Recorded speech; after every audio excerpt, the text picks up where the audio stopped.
Assalamualaikum warahmatullahi wabarakatuh. Saya Nur Hikmah dengan NIM 230210502019. Pada kesempatan ini saya akan menjelaskan materi 5 dan 6 tentang ruang hasil kali dalam. Kerangka pembahasan. Yang pertama, hasil kali dalam. Yang kedua, sudut dan keortogonalan pada ruang hasil kali dalam. Yang ketiga, basis ortogonal, proses Gram-Schmidt. Yang keempat, perubahan basis. Dan yang terakhir, matris ortogonal. Hasil kali dalam. Hasil kali dalam itu sebagai definisi, misalnya V adalah suatu ruang vektor U, V atau vektor U, dan vektor V adalah elemen V, maka notasinya itu menggunakan buka kurung siku dan tutup kurung siku, yang dinamakan dengan hasil kali dalam jika memenuhi keempat aksioma sebagai berikut. Baik, jadi jika ada suatu vektor di dalam tanda kurung seperti ini, itu merupakan hasil kali dalam jika memenuhi empat aksioma, yaitu yang pertama, sifat simetris, yaitu hasil kali dalam dari U, V sama dengan hasil kali dalam dari vektor V dan vektor U. Kemudian yang kedua adalah sifat dari aditivitas, di mana hasil kali dalam dari vektor U ditambah vektor V sama dengan hasil kali dalam dari vektor U. W ditambah dengan hasil kali dalam dari vektor V, vektor W. Yang ketiga adalah sifat homogenitas. Dari sifat homogenitas itu untuk suatu bilangan skalar K yang merupakan elemen dari bilangan real, maka jika hasil kali dalam dari K dikali dengan vektor U, V, itu akan sama dengan hasil kali dalam dari U, K dikali dengan vektor V, sama dengan bilangan skalanya bisa dikalikan dengan hasil kali dalam vektor U, vektor V. Dan yang terakhir adalah aksioma keempat, yaitu tentang sifat positivitas, di mana hasil kali dalam dari vektor U, vektor U, itu harus lebih dari sama dengan 0. Untuk setiap vektor U dan hasil kali dalam dari vektor U, sama dengan 0, maka U sama dengan 0. Jadi jangan lupa kalau misalkan mau mengevaluasi apakah suatu vektor itu merupakan hasil kali dalam teori dan merupakan faktor yang memenuhi keempat aksioma tersebut, maka bisa dibilang diperlukan hasil kali dalam. Nom vektor. Selanjutnya ada yang dinamakan dengan nom vektor. Dalam vektor atau panjang dari sebuah vektor itu bisa didapatkan dari hasil kali dalam juga, yaitu sama dengan jika ada faktor U maka panjangnya itu merupakan hasil kali dalam dari vektor U, vektor U dipangkatkan dengan setengah, dan itu harus lebih dari 0. Contohnya adalah ruang hasil kali dalam Elida R pangkat N. Misalnya vektor U, vektor V anggota dari R pangkat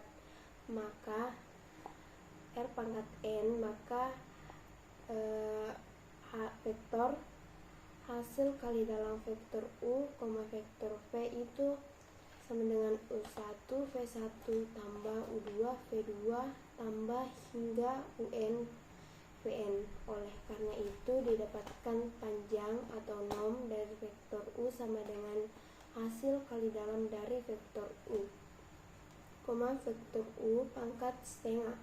harus lebih dari 0, yaitu U12 ditambah U22 ditambah hingga UN2 dipangkatkan dengan setengah, sehingga nanti didapatkan panjang dari vektornya. Hasil kali dalam Euclidean tertimbang.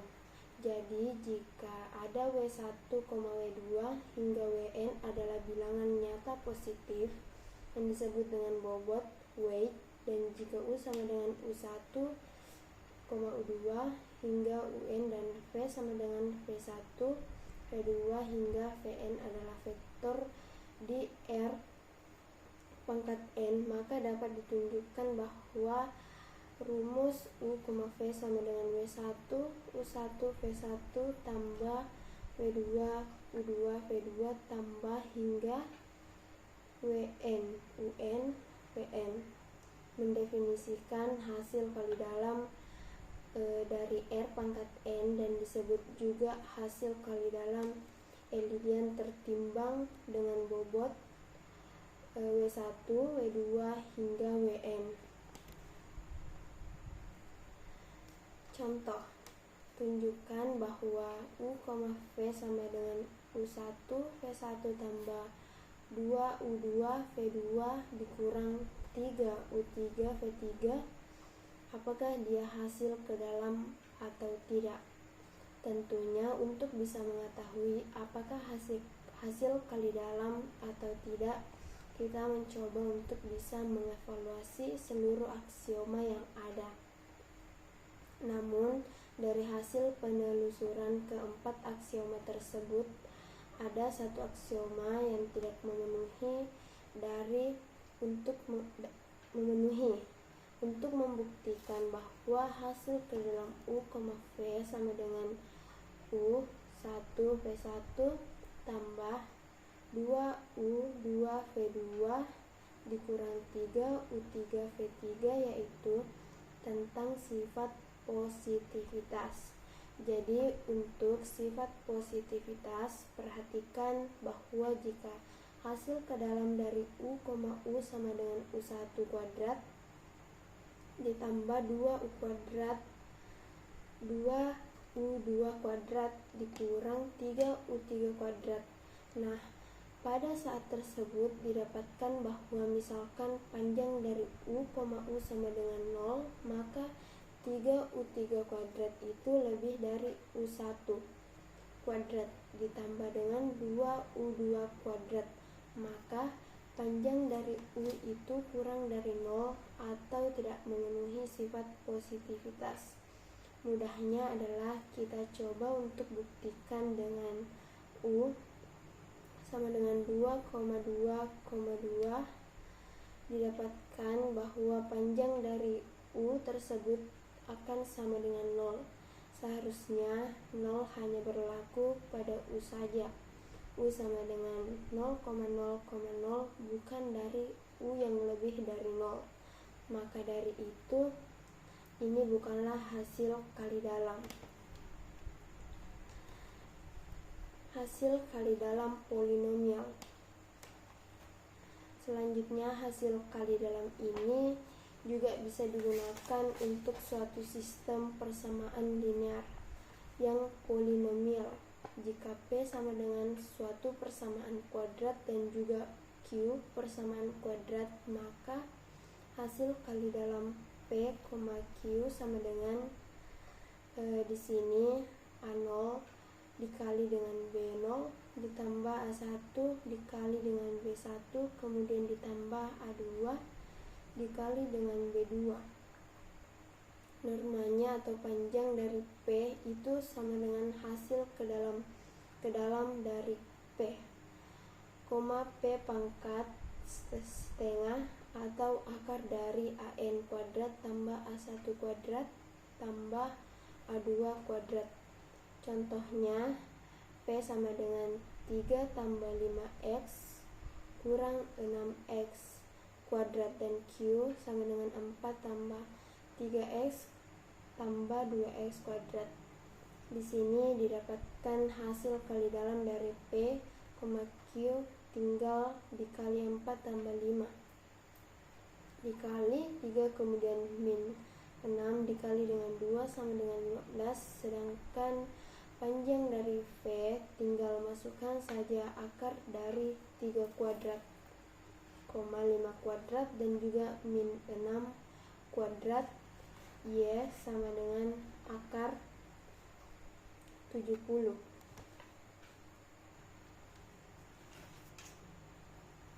Dua, sudut dan keortogonalan pada ruang hasil kali dalam. Ketika kita berbicara tentang sudut dan keortogonalan, kita akan berbicara yang pertama kali tentang ketidaksamaan Cauchy-Schwarz. Jadi sifat Cauchy dan sifat Schwarz ini menemukan bahwa sudut di antara dua vektor tersebut dalam suatu ruang hasil ke dalam adalah sebesar cos theta, sama dengan ruang hasil kali dalam dari U, V dibagi dengan panjang dari U dikali dengan panjang dari vektor. Karena nilai mutlak cos theta itu kurang dari sama dengan 1, maka bisa dibilang bahwa nilai mutlak dari hasil kali dalam U, V dibagi dengan panjang vektor U dan panjang vektor V itu kurang dari sama dengan 1. Hal ini terbukti dengan ketidaksamaan Cauchy-Schwarz, di mana nilai mutlak dari ruang hasil kali dalam U, V itu kurang dari sama dengan perkalian dari normal vektor U dan juga 0 vektor V. Sifat-sifat panjang dan jarak dari sebuah hasil kali dalam ini sendiri. Pertama-tama sifat panjang. Jadi panjang dari suatu vektor U itu lebih dari sama dengan 0, dan panjang dari vektor U itu sama dengan 0 apabila jika dan hanya jika ke U sama dengan 0. Jika dikalikan dengan suatu skalar K, maka panjang dari K U sama dengan nilai mutlak dari K dikali dengan panjang vektor U. Kemudian yang keempat adalah jika U plus V panjangnya itu akan kurang dari sama dengan panjang dari U ditambah dengan panjang dari V, atau dinamakan dengan triangle inequality. Untuk sifat-sifat jarak yang pertama, DU, V itu lebih dari sama dengan 0. Kemudian DU, V sama dengan 0 jika dan hanya jika U sama dengan V, VU, V itu sama dengan DV, U, kemudian DU, V itu kurang dari sama dengan DU, W plus DW, V atau triangle inequality.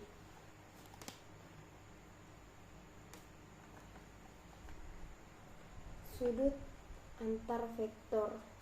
Sudut antar vektor itu bisa didapatkan bahwa nilainya itu sebesar cos theta, dan nilai cos theta ini bisa jadi di antara min 1 hingga 1.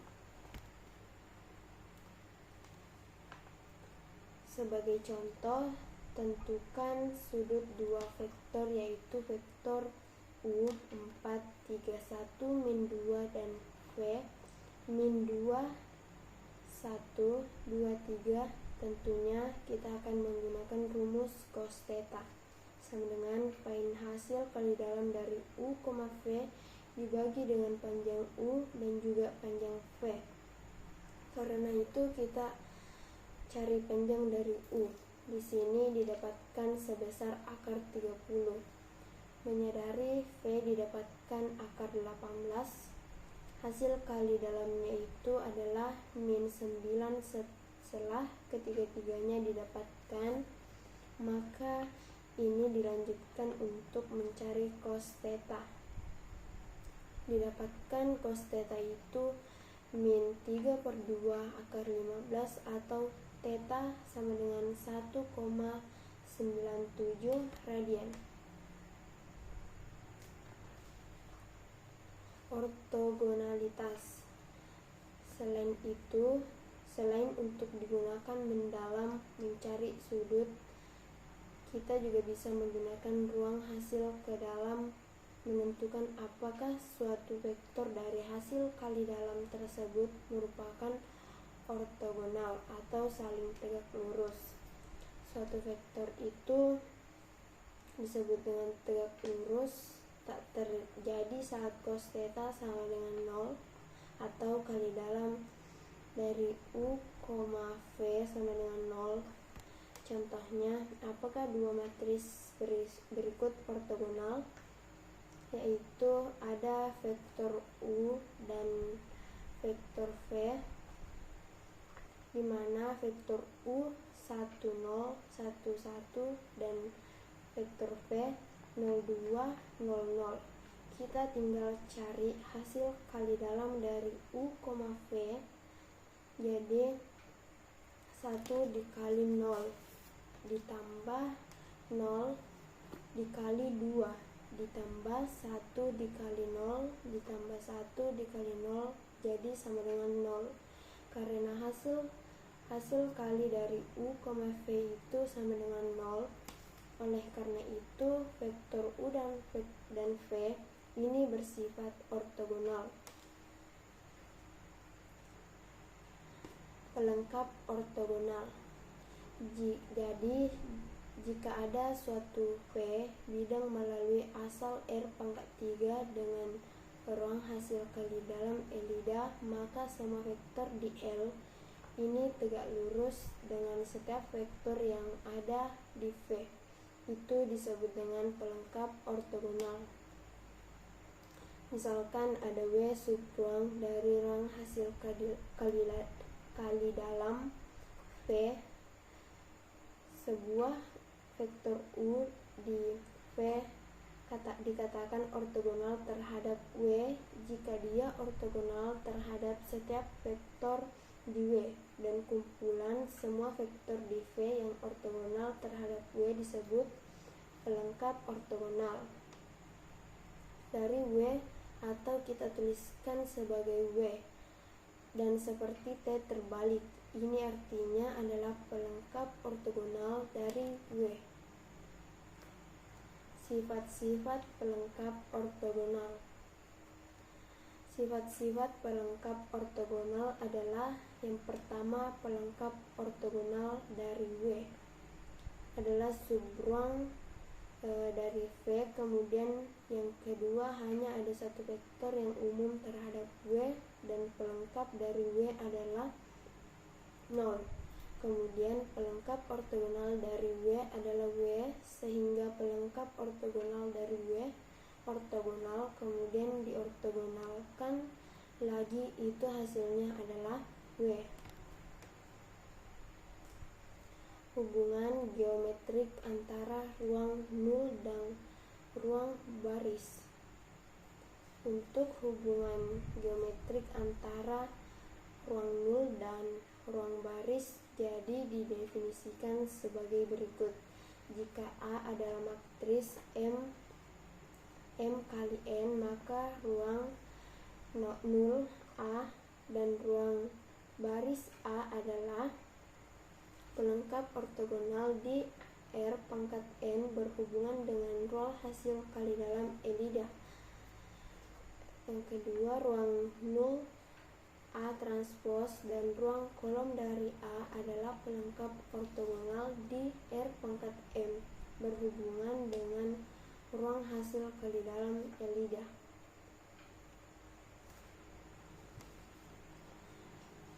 Tiga, basis ortonormal proses Gram-Schmidt. Basis ortonormal. Selanjutnya tentang basis ortonormal. Jadi dalam ruang hasil kali dalam, basis yang mengandung vektor-vektor ortonormal disebut juga basis ortonormal, dan basis yang mengandung vektor-vektor ortogonal disebut juga basis ortogonal. Contoh-contohnya vektor-vektor yang ada di gambar ini adalah basis yang ortogonal. Jadi misalkan ada I, J, dan K. I sama dengan 1,0,0, J sama dengan 0,1,1, dan K sama dengan 0,0,0,1. Pada R lebih tinggi didapatkan E1 sama dengan 1,0,0,0, E2 sama dengan 0,1,0,0, dan En sama dengan 0,0,0,1. Teorema 6.3.2. Jadi untuk teorema selanjutnya, jika ada S adalah ortonormal basis dari dimensi N adalah sebuah ruang produk, dan jika U ortonormal basis S sama dengan U1, U2 hingga UN, dan V ortonormal berbasis S sama dengan V1, V2 hingga Vn, maka panjang dari U didapatkan akar dari U1 kuadrat tambah U2 kuadrat tambah hingga UN kuadrat. Kemudian yang B, D, V sama dengan akar dari U1 V1 kuadrat ditambah U2 V2 kuadrat ditambah UN dikurang Vn kuadrat. D, U, V itu merupakan jarak, jadi panjang dari jaraknya. Kemudian ruang hasil kali dalam dari U, V itu sama dengan U1 V1 ditambah U2 V2 ditambah UN Vn. Jadi masih berkutat dalam rumus-rumus seperti ruang hasil kali dalam, jadi agak lebih mudah untuk mengingatnya. Sebagai contoh, seperti contoh sebelumnya, ditemukan norma U yaitu 1,1,1 menggunakan teorema 6.3.2 maka dijawab didapatkan nomnya dari U yaitu U.U pangkat setengah jadi sama dengan akar 3, sehingga U basis dari S sama dengan tidak diketahui bahwa basis ortonormalnya itu sama dengan 1, min 1/5, 7/5. Itu terbukti bahwa panjang dari U itu juga hasilnya sama, yaitu sama-sama akar 3.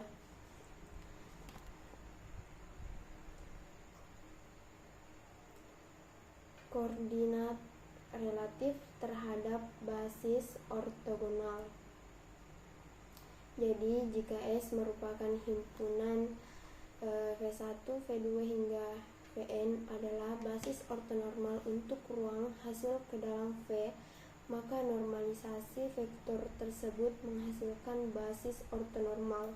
Misalkan ada S aksen sama dengan V1 per nom dari V1, V2 per nom dari V2 hingga Vn per nom dari Vn, kemudian sehingga didapatkan nom dari U sama dengan ruang hasil kali dalam dari U, V1 per panjang dari V1 dikali dengan V1 per panjang dari V1 ditambah U, V2 diperpanjang dari V2 dikali dengan V2 diperpanjang dari V2 ditambah ruang hasil kali dalam dari U, Vn perpanjang dari Vn dikali dengan Vn diperpanjang dari Vn, atau bisa kita coba cari normalisasi vektornya itu menjadi U sama dengan ruang hasil kali dalam dari U, V1 dibagi panjang dari V1 kuadrat dikali dengan V1 ditambah ruang hasil ke dalam U, V2 dibagi panjang dari V2 kuadrat dikali dengan V2 ditambah hasil kali dalam dari U, Vn perpanjang dari Vn dikuadratkan dikali dengan Vn. Jadi jika S adalah himpunan dari V1 hingga Vn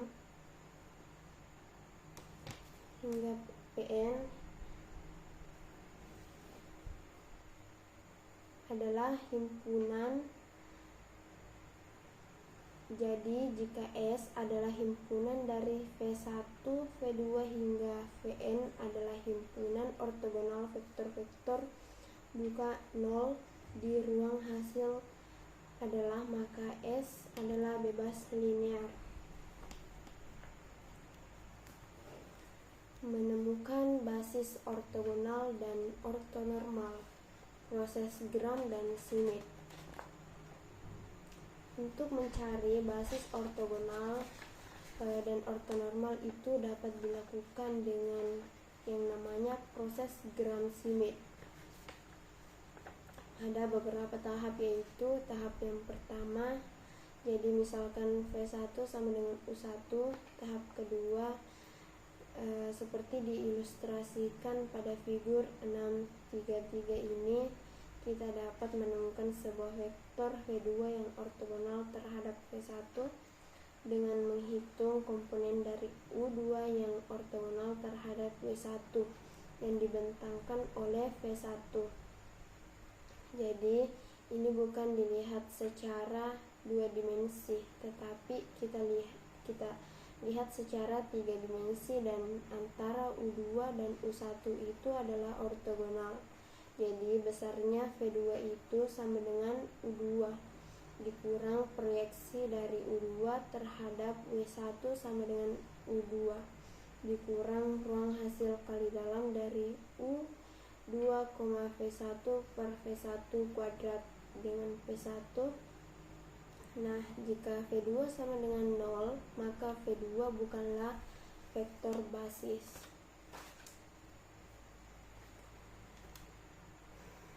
Yang keempat, perubahan basis. Sebuah basis mungkin tepat untuk satu permasalahan tapi tidak tepat untuk permasalahan lainnya. Karena itu perlu adanya perubahan basis. Perubahan basis dapat menyebabkan perubahan koordinat, misalnya R⁻3 ke R⁻2 atau sebaliknya. Perubahan basis permasalahan. Jadi jika berubah basis ruang vektor V dari basis lama ke basis baru B aksen, bagaimana vektor koordinat lama V relatif terhadap B dari vektor P yang saling berhubungan dengan vektor koordinat baru V relatif terhadap B aksen. Simpelnya diterapkan pada dimensi kedua, misalkan B sama dengan U1, U2 dan B aksen sama dengan U1 aksen, U2 aksen. Maka kita perlu vektor koordinat basis baru terhadap basis yang lama, di mana U aksen 1 sama dengan AB, U aksen 2 sama aksen 2 sama dengan CD, sehingga di sini U aksen 1 sama dengan A U1 ditambah B U2, kemudian U aksen 2 sama dengan C U1 tambah D U2. VB aksen sama dengan K1. Oleh karena itu kita bisa cari nilai V. V sama dengan K1 dikali A U1 ditambah B U2 tambah K2 kali C U1 tambah D U2. V sama dengan K1 A tambah K2 C U1 ditambah K1 B tambah K2 A, U2. Sehingga kita bisa tuliskan V B sama dengan K1 A tambah K2 C, kemudian K1 B ditambah K2 D, atau perkalian dari matris AB AC BD dikali dengan K1 dengan K2, atau bisa kita tuliskan di sini VB sama dengan ACBD dikali dengan VB aksen. Perubahan basis solusi. Jika kita merubah basis ruang vektor V dari basis lama, B sama dengan U1, U2 hingga UN, dan B aksen sama dengan U aksen 1, U aksen 2 hingga U aksen N, maka vektor koordinat VB dihubungkan dengan vektor koordinat baru VB aksen dari vektor V yang sama dengan persamaan VB sama dengan P VB aksen, dengan P adalah vektor koordinat dari vektor basis yang baru relatif terhadap basis lama. Vektor kolom P adalah U aksen 1 B, U aksen 2 B hingga U1 U aksen N B. Vektor P disebut matris transisi dari B aksen ke B. Vektor Q disebut matris transisi dari B ke B aksen. Q sama dengan P pangkat min 1. Yang terakhir, matriks ortogonal. Matris bujur sangkar A yang memiliki sifat A pangkat min 1 sama dengan A transpose disebut matris ortogonal. Mengikuti definisi ini, maka A disebut ortogonal adalah jika dan hanya jika A kali A transpose sama dengan A transpose A sama dengan 1.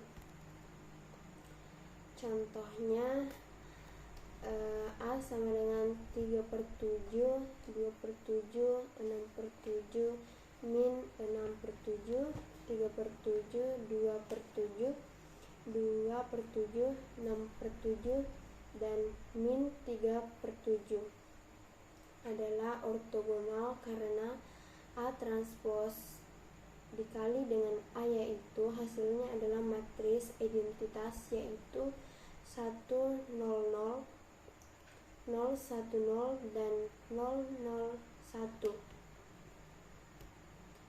Matriks rotasi adalah ortogonal.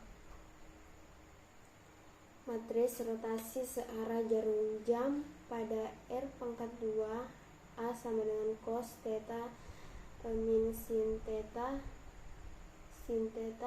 dan cos theta. Jika A ditransposkan dan dikalikan dengan A, maka didapatkan matris identitasnya, maka bisa dibilang matris notasi ini adalah ortogonal.